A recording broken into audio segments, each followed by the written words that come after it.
I'm Tony Spizak. I'm the Executive Director of Maintenance Operations for Wayne Westland Schools.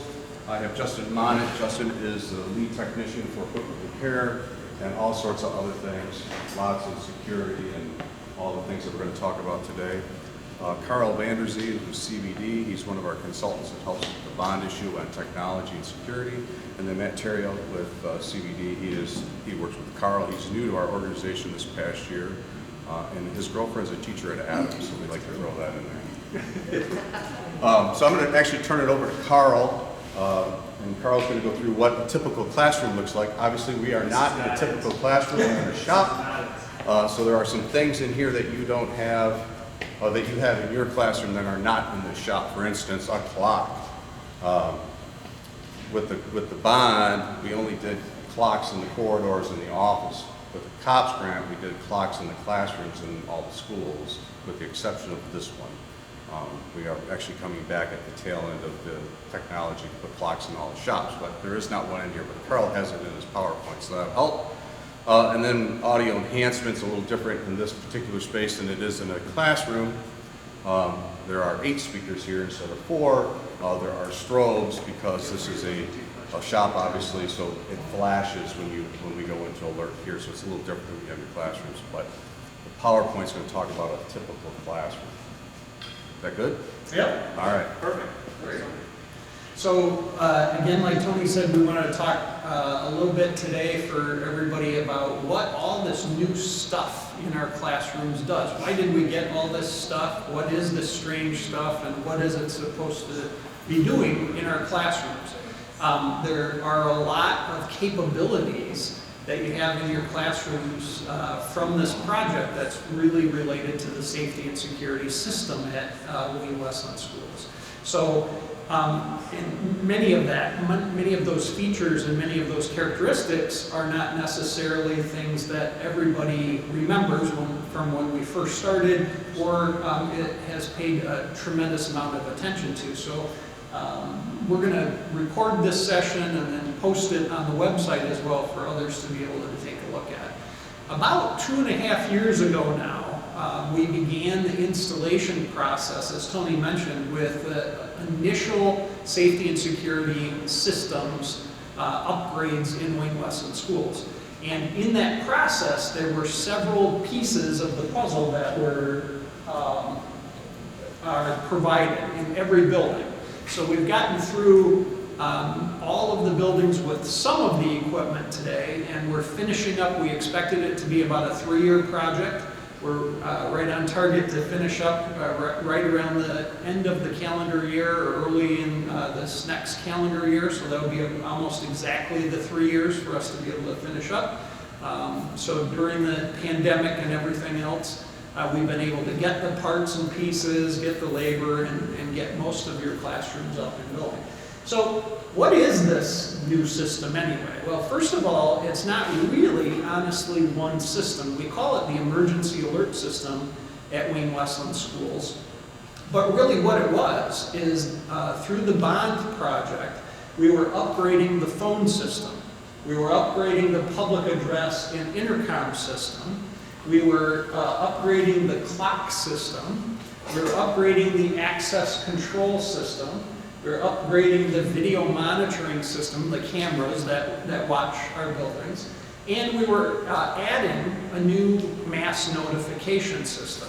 So all of these different things were being upgraded or added to the system. The biggest part of what we have in Wayne Westland Schools now, though, is that it's actually an integration of all these different systems working together.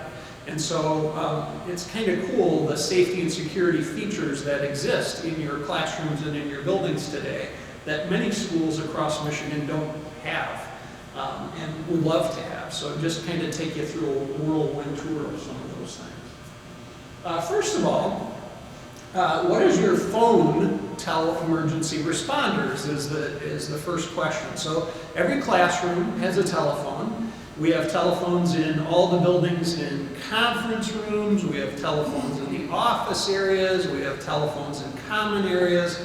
If you walk over to a telephone and you dial 911, what actually happens? things. What are the features of the system? Well, first of all, any 911 call anywhere in Wayne Westland schools immediately notifies internal persons. So if I'm at John Glenn High School and I dial 911 from any phone in John Glenn High School, people in the office immediately know that a person in room 214 dialed 911 in a matter of like a second and a half.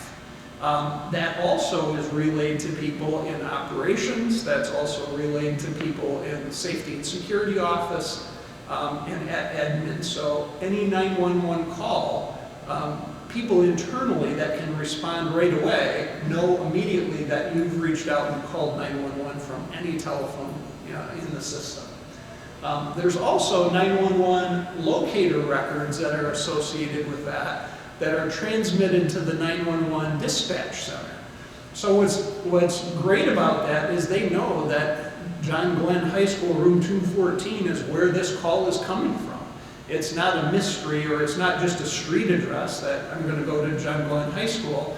Literally, the dispatcher at the 911 center is getting a call that says it's coming from this room at this building, and here's the street address. So that's a pretty important feature if you really have an emergency, for help to get there as quickly as possible. And I forgot to mention, this is not supposed to be a monologue, so Matt, Justin, Tony, jump in anytime with elaboration or extra facts on some of these things.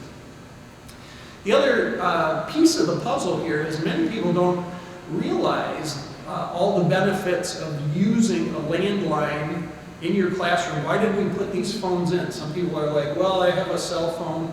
If I'm going to dial 911, I'll call from my cell phone. Well, why would you use the phone in your room instead of using your cell phone? There's a lot of reasons why it actually is a safety enhancement to use that phone that the district has provided in the classroom. First of all, that precision locator, right? So if you call from a cell phone, the 911 dispatch center gets, after a few seconds, some locational information that's trying to triangulate you from the cell towers.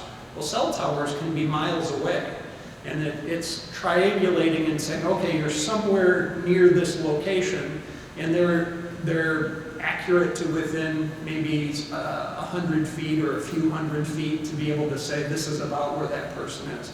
That's much different than we're in 214 at John Glenn High School, right? So that's one piece of it.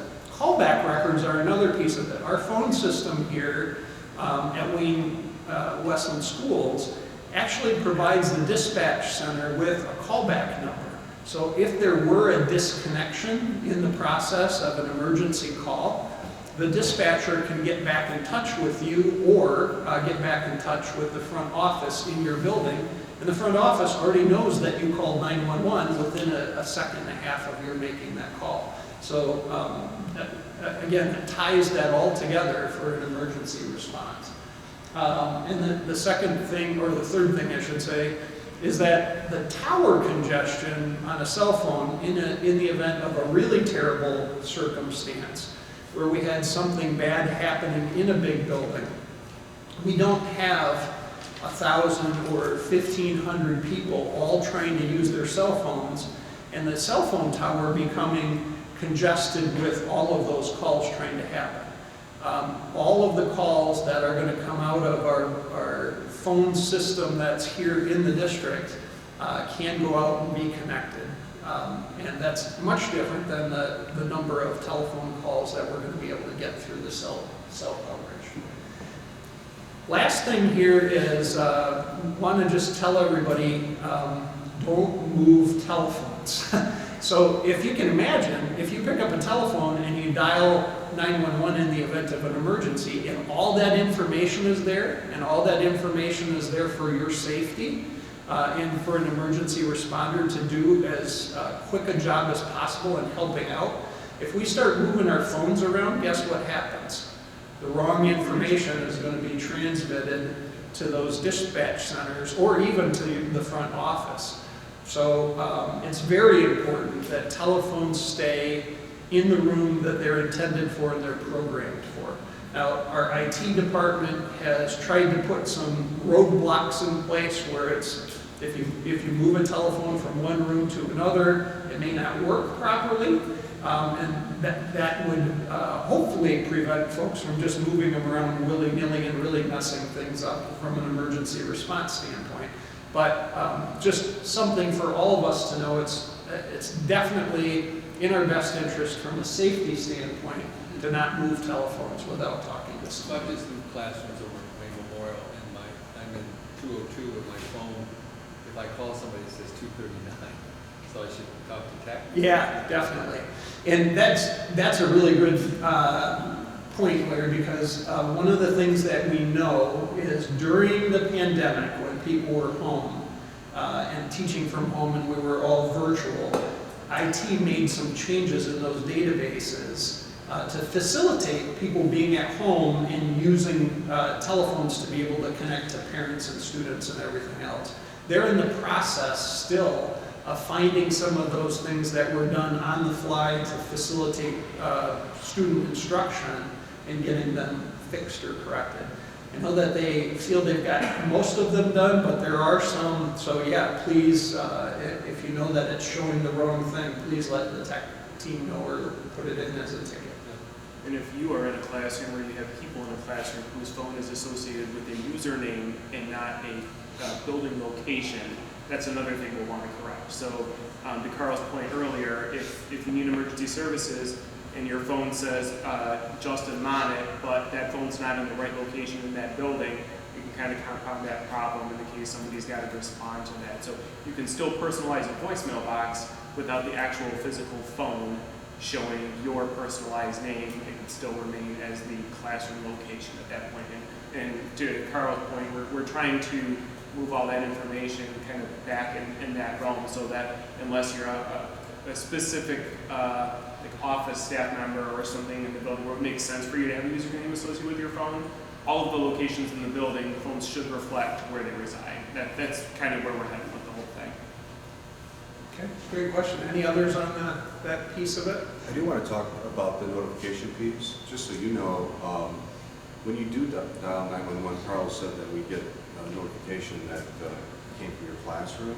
And not only do we get it on our phone, we get a text to us, we get an email, and then our phones in our office light up. So it is right now. So Lots of things happen real quick. So Bessick and Anderson know immediately if there's a problem within the facility within seconds. They're probably on the phone with the principal going, hey, what's going on, as the first responders are heading to your building. So it's pretty dramatic, actually. Not just a text message, yeah. That's a good point.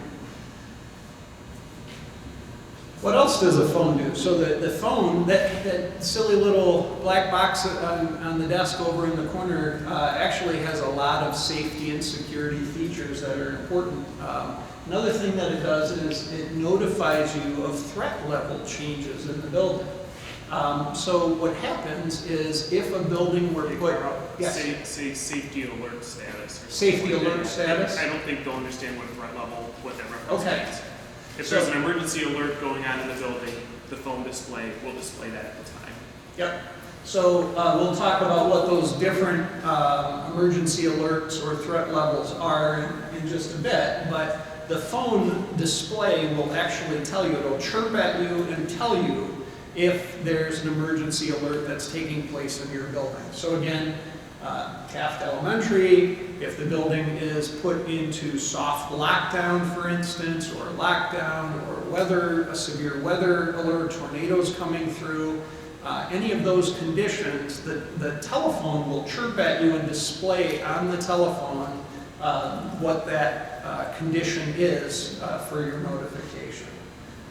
There's also, for some of those changes in emergency notifications or threat levels, there's a spot on the phone that lights up for you to acknowledge that. So why would you want to acknowledge that? Well, if a building is really legitimately put into lockdown for an emergency condition, your telephone is going to pop up and say the building is in lockdown, and there's an acknowledge button on the phone. If you acknowledge that the building is in lockdown, then the people in that building or the emergency responders or our own safety and security people in Wayne Westland know that you're aware of the lockdown and you're taking appropriate precautions, whatever our protocols are for lockdowns with students in your classrooms. If that hasn't been acknowledged, then they know that you may not be aware that the building is in lockdown, or you haven't acknowledged it, so maybe that's something that is going to compromise your safety. So it's important, again, for first responders to be able to say, I know that all of these classrooms have acknowledged that the building is in lockdown, and those staff members are taking appropriate actions or doing what the protocol asks them to do for their students and their safety. If I jump in for a second on Yeah. that, Carl. Carl talks about the acknowledgement piece on the telephone. And hitting that acknowledge button will also free the telephone back up to make calls if you need to. And the reason I felt it pertinent to make that point is that we've had people say to us, when there's a lockdown going on, I can't use my phone. Well, maybe that's partially true, but once you hit the acknowledge button so that that alert goes away, the phone then frees up so you can dial 7 for an outside line or call internally. So that's another important thing to consider, is that when that alert's there, until you acknowledge it, there's no dial tone on the phone. You can't use it until that happens. And we want, from a classroom instruction standpoint, we want any teacher in the classroom we want to know if there is an emergency that you're aware of it. So that's an absolute, best way to, again, safety protocols and everything else to keep ourselves as safe as we can in the most terrible kind of emergency that we can think of. The next thing here is program office line for intercom. So some of, not all of our buildings, but some of our buildings in Wayne Westland used to have a button on the wall to call the office on the intercom system. That's been replaced by the telephone. There's a button on the telephone that's an office button. So instead of only some of our buildings having that now, all of our classrooms have that. So you can go to a telephone, push the office button on the telephone, and it will call the office on an intercom basis. You don't even have to pick up the handset to do that. In most cases, it should be in button position 6, which is the bottom speed dial button. If you pick the receiver up so that the screen lights up, and in this phone, it's the very bottom one there. So if you hit the soft key, it'll dial right to the office. And it doesn't just dial one particular person's extension, because the fear there was if we went that route, what if that person's on the phone and that call can't be received? So each phone will dial a ring group that has several people within the office included in it. And we can add people to it, subtract people from it, so that anybody in the front office could answer it as long as their phone's part of that ring group. We also recommend that every year at the beginning of the year, when you're doing your EOP update, that you test that button in all your classrooms. So you have your teachers actually push it in their classroom to make sure it's bouncing into the office. It's not going to a different building, perhaps, but so you test it and make sure it's working properly. Yeah, because if that phone by chance has wandered into your building from another building, you're going to hit the office button and it's going to dial a different office. So for instance, just an example, we closed Marshall Middle School, or Upper Elementary. We took all the phones from Marshall and we put them in a box and we reused them. If it didn't get programmed for your particular building, it's going to pop up Marshall. Yep. So we want to make sure that it's programmed for your site. So Justin, for an elementary building that only has one secretary, Yep. where would that office all go?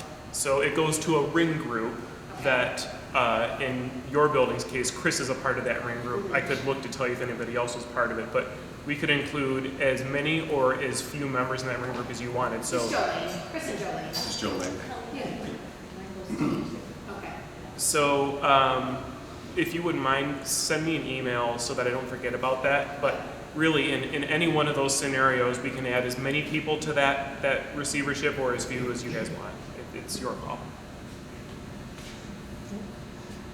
Next thing is, of course, the telephones also include voicemail. So voicemail is a way for you to be able to receive messages or leave readings for parents or other folks. So parent communications is something that's obviously important for our classroom students. It's amazing when we do a little look in the phone system, how many people haven't set up their voicemail boxes in classroom situations. So maybe you don't take a lot of phone calls on your classroom phone, but if phone calls do get sent to your classroom phone because a parent calls and they're transferring it to you, if the voicemail box isn't set up, then we're not going to be able to receive a message from that parent. So if you haven't already done it, when you go back to your classroom, please make sure that you're setting up your voicemail box for your classroom. That'll be something that is helpful for, again, communication. You get the little blinky light like you see over here when you have a voicemail stored. You can retrieve that, you can delete it if it's unimportant, but again, our communication with parents and other folks within the district is important, and we would want you to be able to receive that information and notifications of it. Also with that, if you transfer to another building, you need to delete your voicemail box from the particular phone. And set up the new one personalize at it. the new building. Take your personalization off of it Yeah, too. take your personal reading. Yeah. So I have a question on the phone. So I know for me, I get an email with a voice message. Yep. on it. Do I have to go back to the phone, erase it off the phone with that light, or just once I listen to it in the email, it does something? So am I checking two spots here? You have to take it off the phone, I believe. Yeah, I believe you're right. Yeah, It's so gotta you come can off the delete it phone. from the email box, but it's still blinking on your phone. Yeah. You have to physically go in. Think of the email as more of a relay, Joe. If that makes Yeah, I would sense. assume that voicemail would eventually get filled up or saturated up. Yeah, I don't know what the capacity is. You? Big. Not off. Yeah, I don't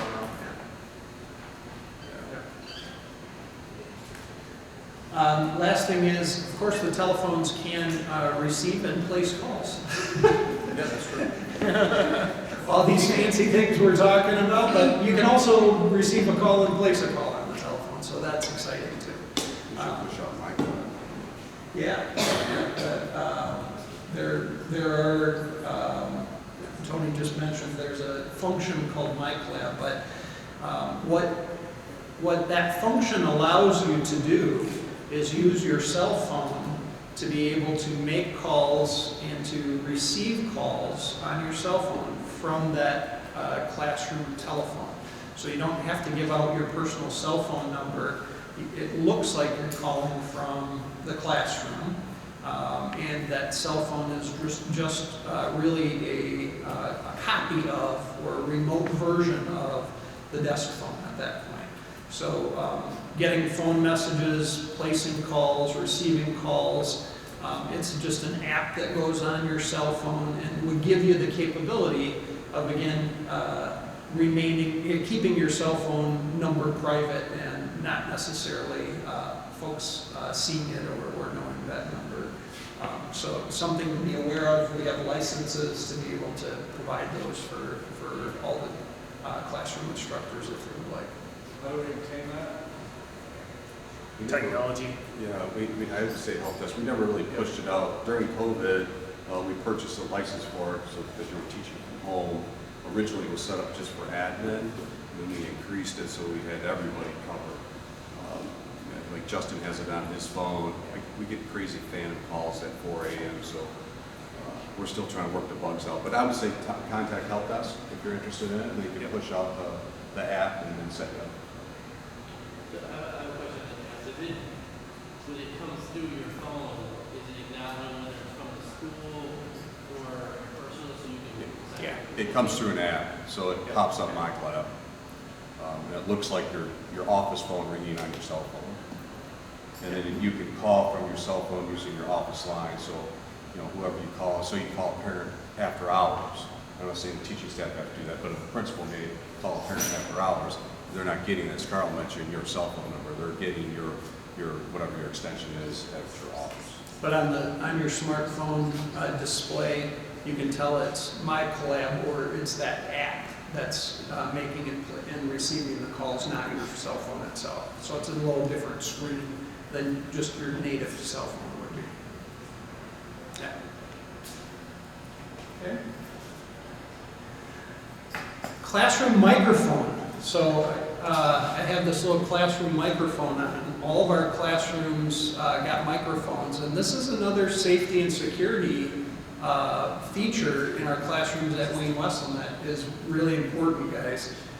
It's a lot more important than just wearing it to be able to, for students to be able to hear you. So obviously having a microphone in your classroom, well, a big room like this with the speakers scattered around, I can be heard, throughout the space.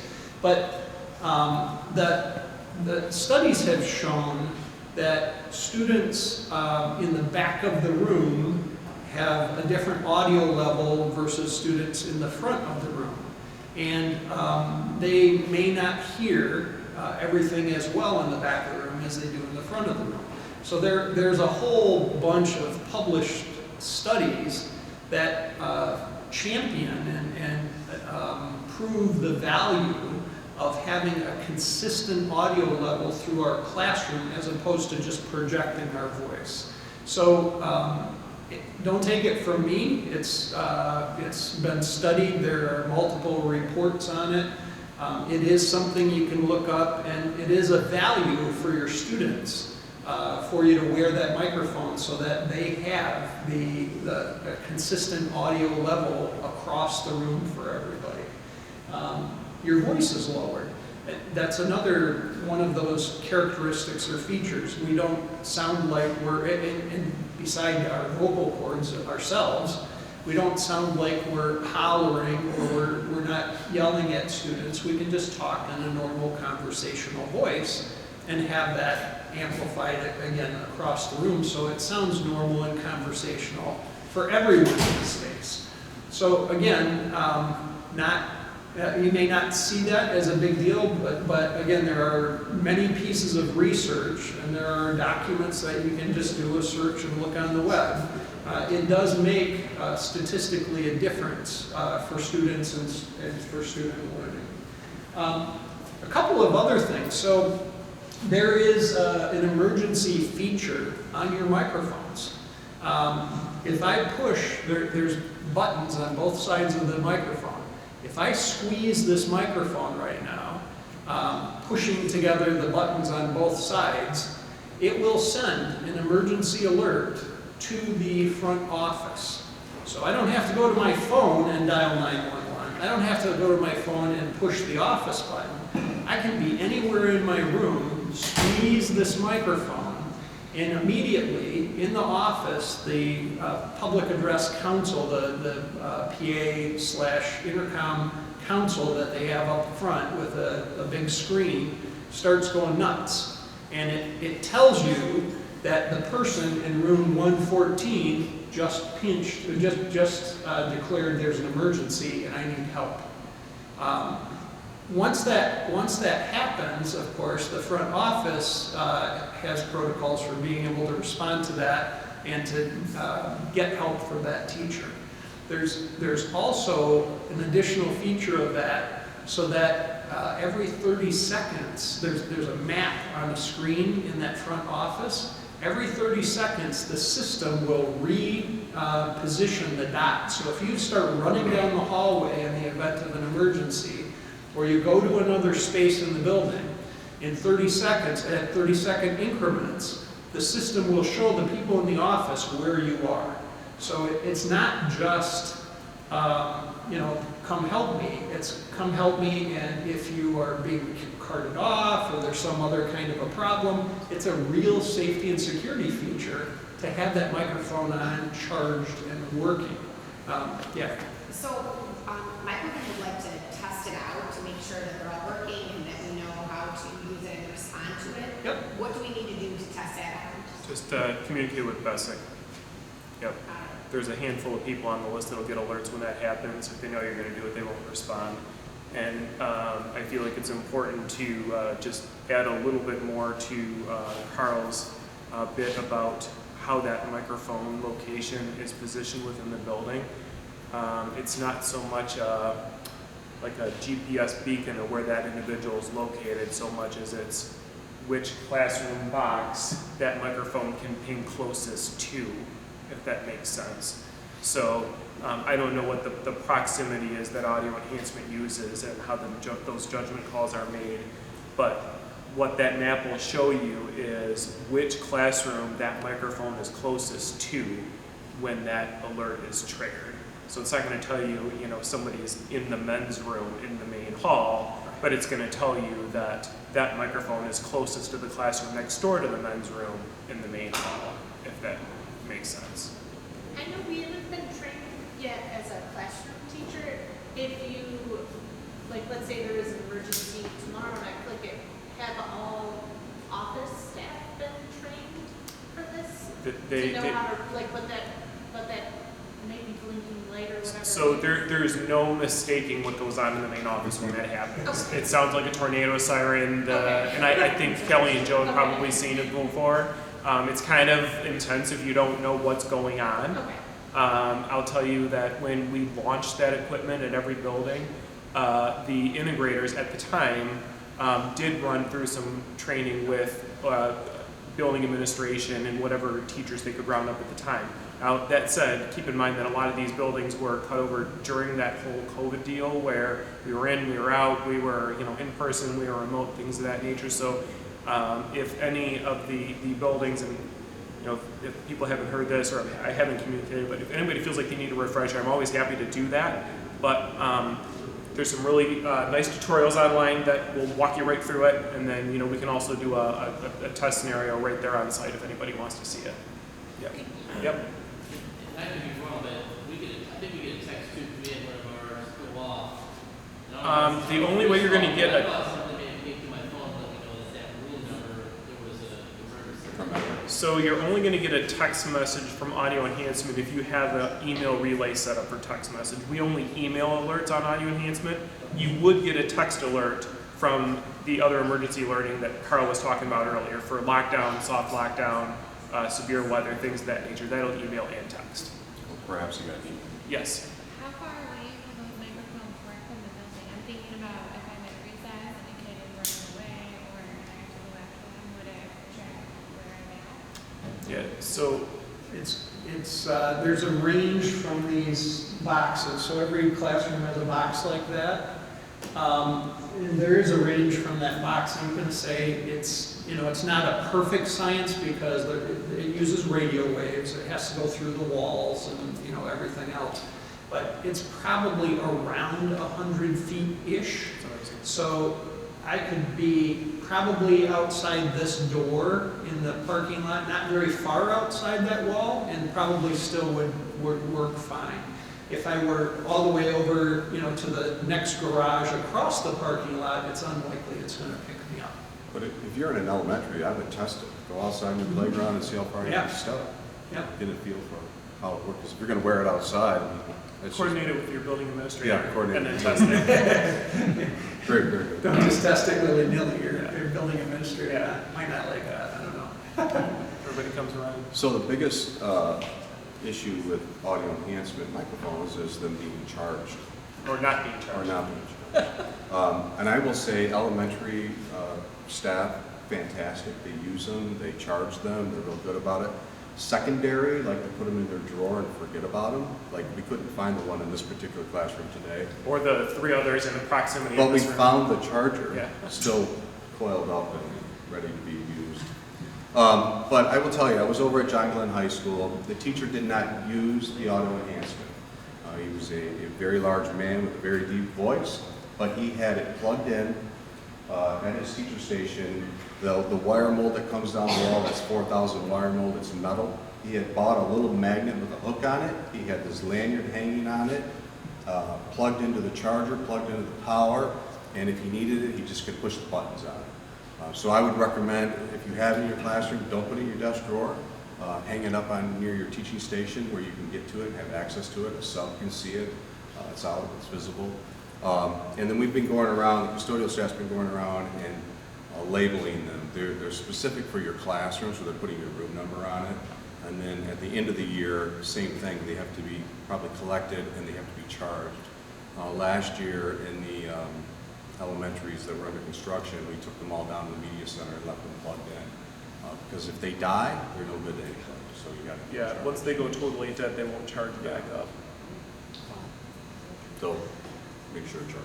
And we've got a remedy for that, but if somebody leaves it in their drawer long enough to where the physical charger from the microphone won't charge, it's a whole, got to go through school, get one of us involved kind of a thing. So I've got the phone that has to be whatever, and now I've got a So you're- microphone that is gonna have to be I'm wondering if your phone, what'd you say you're in room what? 202. And the phone's ringing 239?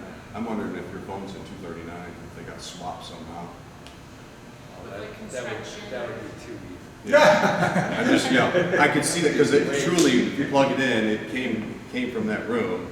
It could have got moved during cleaning or something. Just Well, but, all right, so somebody will fix the phone, I guess, but the That's gotta be true. microphone. So I have to find that specific one. It should be, when they deliver them. Yeah, but this classroom had just a bunch of stuff stored in it, you know what I mean? It wasn't being used, so. then it's got- I will say here, I just spoke to the teacher that was in this room because I asked him about his mic. He said that he turned it in at the end of the year and never got it back. So I'm going to check with the front office. I'm thinking his mic is in the front office. And that may be the same at Wayne. They may have turned them in at the end of the year. So to your point, the microphones, and like these guys have said, the microphones tie themselves to a particular system so that when you turn them on, it knows which speakers to come out of, right? But they are generic enough that they can be reprogrammed or changed. Think of it almost like your personal phone with Bluetooth in the car, right? So not every phone just automatically connects to your car. It's gotta be tech that has to be done. Yeah. So if you find any of these microphones and it doesn't work in your classroom, again, just let tech know. They'll come out and it'll walk you through the process to be able to reconnect whichever microphone you have to your system. And then like Tony said, moving forward in the first couple of years here, they were collecting them and trying to turn them back in, and that wasn't the best thing. So putting labels on them is a new initiative.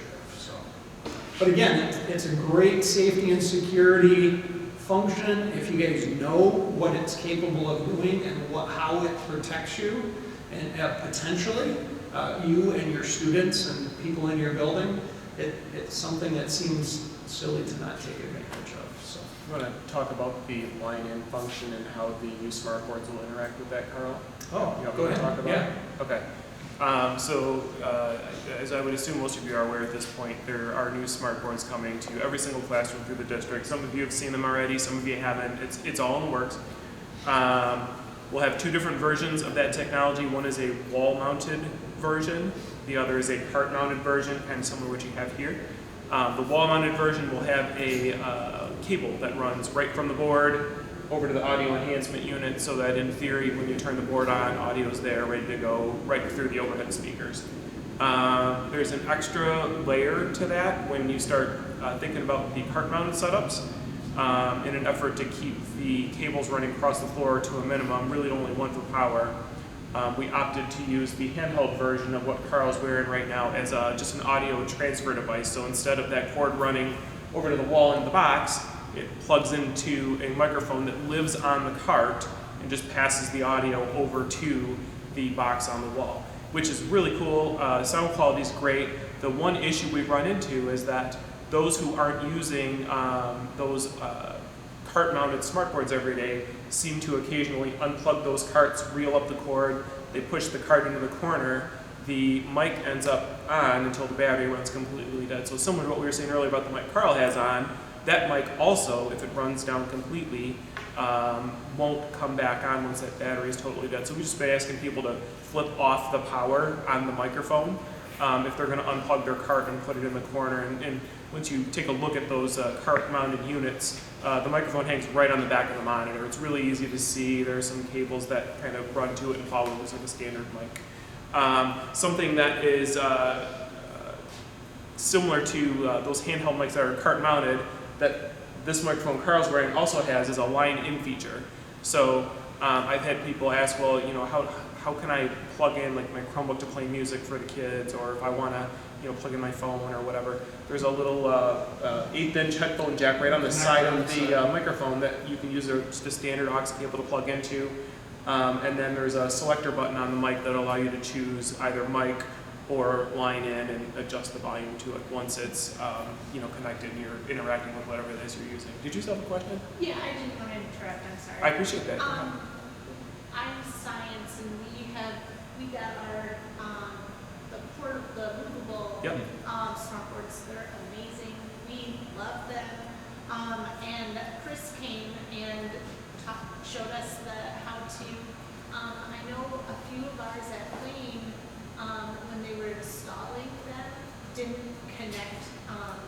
So we have the mic, but it's not fully connected yet to our speaker system. He said that when the installers came through, they were supposed to fully install, but ours hasn't. And I spoke to him about maybe a week ago.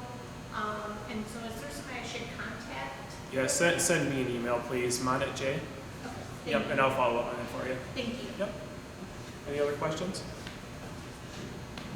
So that's the microphone, silly little microphone. Who'd have thought that it had those safety and security features, right?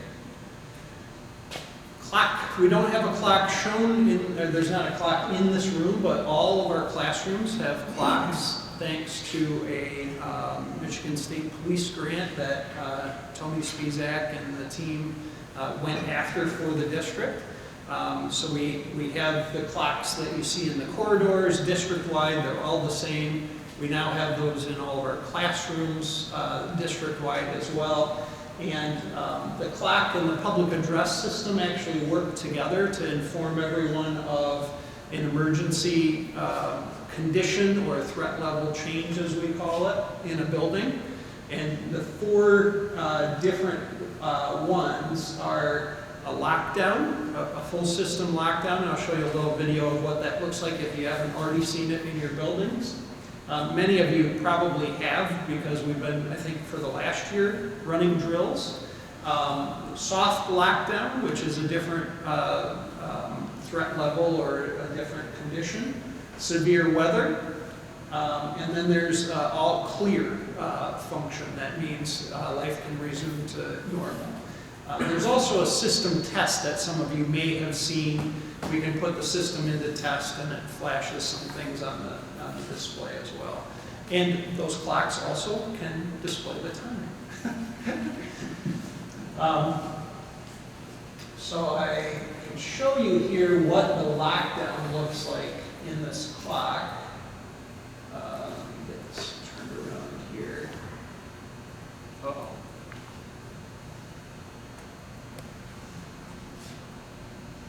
I shouldn't have messed with it, right? There we go.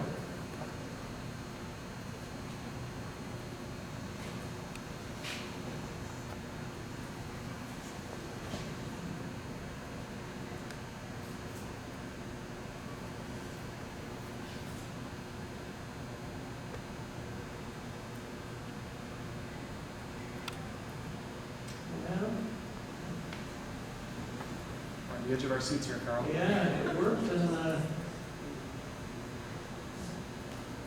it's not doing anything.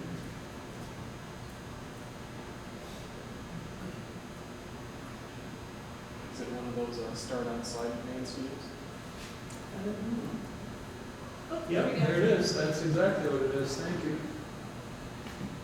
So you get the blue flashing light. It says lockdown in blue, basically.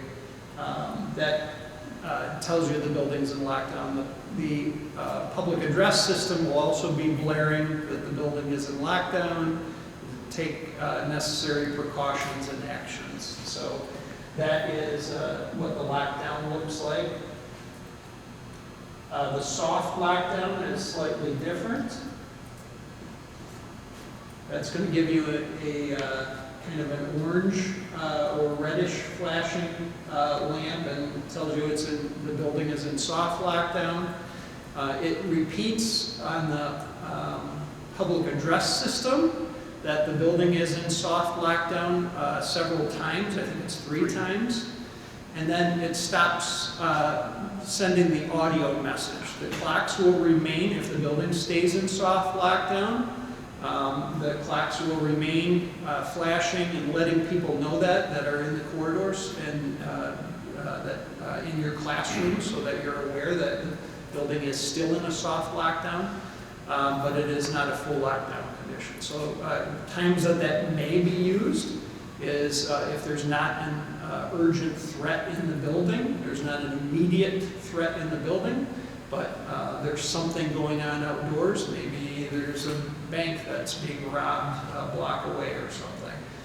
The building may be put into soft lockdown in a case like that. So that would be a condition where we don't want to go out on the playground. We're probably going to lock the doors and not let people come and go freely, but life can continue in the building fairly normally, just so that you know something is going on, not to all those. Okay. So your weather alert, we are in Michigan, and so tornadoes are something that can happen, and so that just gives us a green indication that there is a severe weather alert, and we should take appropriate actions for typically tornado or severe thunderstorm type of thing. And then the all clear is what lets us know after a soft lockdown or a lockdown that we're back to a normal operating mode. Again, the public address system says a prior condition has been resolved. Please resume normal operations. And we'll just return to, after it lets you know that, I think again 3 times, just returns to the time on the clock. Carl, we're getting close on our time here. Yep. I'm just going to ask if you wanted to talk about other things that happened during those events, or how do you want to spend our last couple of minutes? I wanted you to mention a little bit how those are initiated. Yep. There are different ways you can initiate all the lockdowns, soft lockdowns, weather alerts. Lockdown, for instance, you can smash the button in the office and start the building in lockdown. Yeah. So the emergency alert system is actually made up of several different systems that all kind of communicate with one another and take direction from one system. And that one system is the same system that monitors our door access and our cameras and things of that nature. So a building administrator will have login privileges for that system that will also allow them to initiate the emergency alerts from that platform. That is probably what I would call the preferred method for initiating or clearing any of those events. But there are also several other ways to make those events happen as well. And probably the second most favorite way to make that happen amongst everybody that I've talked with so far is the list of telephone codes that will allow you to pick up any district phone, no matter where you're located in the district, and punch in a 5-digit code specific to the building that will allow lockdown, soft lockdown, or severe weather, or all clear to be initiated. And whenever you pick up that phone and dial that code on that phone system, that system is really just going back and sending that message to the access control camera system that I talked about earlier. Same thing with that large red mushroom button that's on the wall in the office. Same deal. Somebody pushes that button, it goes back, it talks to that system. That system says, hey, I need to go into lockdown. It's going to then turn around and relay that message to the alerting system, the clock system, the PA system, all those things. That's where that all comes from. And we're currently, with your new smart boards, looking at the possibility of tying all of that into your smart board, so it will read lockdown, soft lockdown, or whatever the notification is. It'll take over your board, basically, and it'll read it. So you'll have it on your phone, you'll have it on your clock, you'll have it on your PA, and you have it on your smart board. All happening at the same time, so you know what's going on. Unless you're out on the playground, then you'll hear it on the radio. But yeah, there's a lot going on out there, and all of this runs over the network. It was one of the things that we did collectively. We put it on POE We're backing up your buildings with generators and backup batteries for the network. So your phones, your PA, everything will run separately from the other systems in the building. Yeah, and to that point, just to kind of elaborate on that a little bit, one of the questions we get occasionally, so does that mean if the internet goes down, all of these systems stop working? No, but if something tragic happens to the district's network, it can cause these systems to stop working. As long as the buildings can communicate with the main data center, they'll stay online, remain working. We're also working on putting in some additional redundancy to keep things online in case something like that were to ever happen. Yeah, so we have district fiber that runs around the 26 miles, and then we brought in a Comcast line, an extra switch. So if we lose our district fiber, we can flip over on a Comcast. There's a lot going on behind the scenes. If you have questions, call Justin. He loves to answer them. No, give us a call, send us an email. Any questions? Thanks, guys. Thanks for your time. Thank you.